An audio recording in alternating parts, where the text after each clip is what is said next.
తెలంగాణ రాష్ట్రంలో BRS BSP కలిసి పనిచేయాలని చెప్పి నిర్ణయించుకున్నాం. సిద్ధాంతపరంగా అనేక విషయాలలో సామీప్యత ఉంది. మేము అమలు చేసినటువంటి దళిత బంధు కానీ, దళిత సంక్షేమానికి ఇచ్చినటువంటిది కానీ, రెసిడెన్షియల్ పాఠశాలలు కానీ, ఇంకా చాలా విషయాలలో బలహీనల గురించి, వీకర్ సెక్షన్ గురించి పనిచేసిన చరిత్ర ఉంది. కాబట్టి దాన్ని అనుసరించుకొని ఒక ప్రతిపాదన వస్తే ఇద్దరం కలిసి ఈరోజు చర్చించడం నేను ప్రవీణ్ గారు వారు హైకమాండ్ కూడా మాట్లాడింది.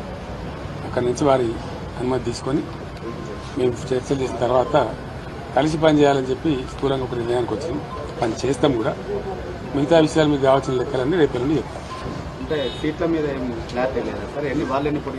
రేపు అనుకుంటాం. ఇక ఈరోజు స్థూలంగా ఇది అయిపోయింది. బేసికల్గా ఇన్ ప్రిన్సిపల్ ఇది అయింది. తప్పకుండా కొన్ని సీట్లు వాళ్ళు పోటీ చేయాల్సిందే, కొన్ని సీట్లు మేము పోటీ చేయాల్సిందే. ఒకసారి అలయన్స్ అనుకున్న తర్వాత గౌరవప్రదంగానే ఉంటుంది కదా. వీళ్ళు తెలియదు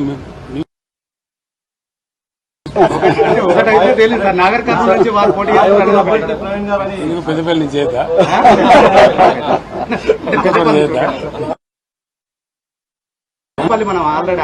వరంగల్ స్టేట్ ప్రెసిడెంట్ వరంగల్ నుంచి చేద్దా ఇక్కడేం చేయదు. దానికే ఉంటుంది. జనరల్ సీట్లు కూడా చేయొచ్చు.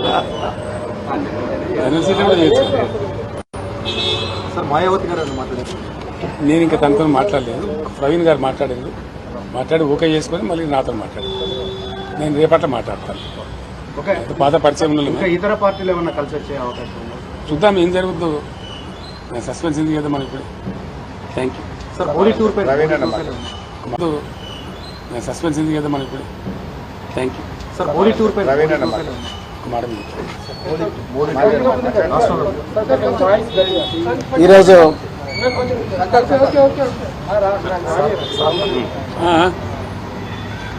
ఈరోజు తెలంగాణ మాజీ ముఖ్యమంత్రి శ్రీ పెద్దలు గౌరవనీయులు శ్రీ కేసీఆర్ గారిని కలిసినందుకు చాలా ఆనందంగా ఉంది. మరి ఈ తెలంగాణనే కాదు యావత్ భారతదేశం కూడా ఈరోజు లౌకికత్వం అంటే సెక్యులరిజం, లౌకికత్వం ప్రమాదంలో ఉన్నది. మరి భారతీయ జనతా పార్టీ చాలా పెద్ద ఎత్తున కుట్రలు చేస్తూ ఉన్నది దేశాన్ని చిన్నాభిన్నం చేయడం కోసం. మరి పూర్తిగా రాజ్యాంగాన్ని రద్దు చేయాలనే కుట్ర చేస్తూ ఉన్నారు. సో ఆ పరిస్థితుల్లో మరి సెక్యులర్ పార్టీ అయినా, మరి సెక్యులర్ భావాలు కలిగి సెక్యులరిజాన్ని నిరంతరం కాపాడిన మరి భారతీయ రాష్ట్ర సమితి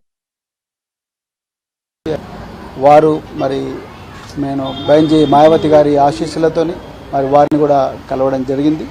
సో ఈ తెలంగాణలో ఈ రాజ్యాంగానికి ప్రమాదం ఏదైతుందో, లౌకికత్వానికి ఏదైతే ప్రమాదం ఉందో, ఈ బీజేపీ నుంచి తర్వాత మరి ఈ మధ్యనే కాంగ్రెస్ కూడా మరి బీజేపీ లాగానే మారుతూ ఉన్నది. ఈ రెండు పార్టీల నుంచి ముప్పు నుండి మరి తెలంగాణను కాపాడడం కోసం మరి మేము అంటే బహుజన్ సమాజ్ పార్టీ మరి భారతీయ రాష్ట్ర సమితితో కలిపి మరి పార్లమెంట్ ఎలక్షన్లలో కలిసి పనిచేయాలని ఇప్పుడే మరి పెద్దలు గౌరవనీయులు కేసీఆర్ గారి దగ్గర మరి మాట్లాడడం జరిగింది. మరి తప్పకుండా మరి ఇంతకుముందు మీరు అన్నట్టుగా సీట్ల సర్దుబాటు విషయం ఏదైతే ఉందో, ఈ షీట్ షేరింగ్ విషయం అయితే మళ్ళీ మేము మా అధిష్టానానికి నివేదిస్తాం. అదేవిధంగా మరి మన మాజీ ముఖ్యమంత్రి గారు తప్పకుండా బైంజీ గారితో కూడా మాట్లాడతారు. సో దాని తర్వాత మరి ఇరు వర్గాలు, ఇరు పార్టీలు ఒక నిర్ణయానికి వచ్చి తర్వాత తప్పకుండా తెలంగాణలో ఈ స్నేహం అనేది తప్పకుండా తెలంగాణ ప్రజల జీవితాలను మారుస్తుంది. తెలంగాణ ప్రజల విలువలను ఏదైతే గంగా జమున తహజీబ్ అని అంటున్నామో ఆ విలువలను, ఆ సంస్కృతిని తప్పకుండా కాపాడుతుంది. బహుజన వర్గాలందరి జీవితాలు బాగుపడతాయి. ఇలా నిరుద్యోగులు సంతోషంగా లేరు. సో పట్టుమని 4 నెలలు కాలేదు, ఇప్పటికీ మళ్ళీ నిరుద్యోగులు రోడ్ల మీదకి వచ్చే పరిస్థితి.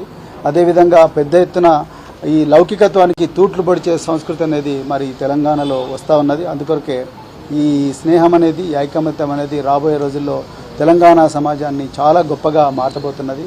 సో చాలా చాలా ఆనందంగా ఉంది అలా మరి ఈ విషయం మీతో మాట్లాడుతున్నందుకు. తప్పకుండా తెలంగాణ ప్రజలు దీన్ని ఆస్వాదిస్తారు, ఆశీర్వదిస్తారని చెప్పేసి నేను కోరుకుంటున్నాను. కేసీఆర్ గారు మరి ఈ సమయం మాకు ఇచ్చినందుకు మరొకసారి ధన్యవాదాలు. అన్ని అంశాల్లో కలిసి పనిచేస్తారు రెండు పార్టీలు. ఇప్పుడు పార్లమెంట్ ఎలక్షన్స్ చెప్తాను.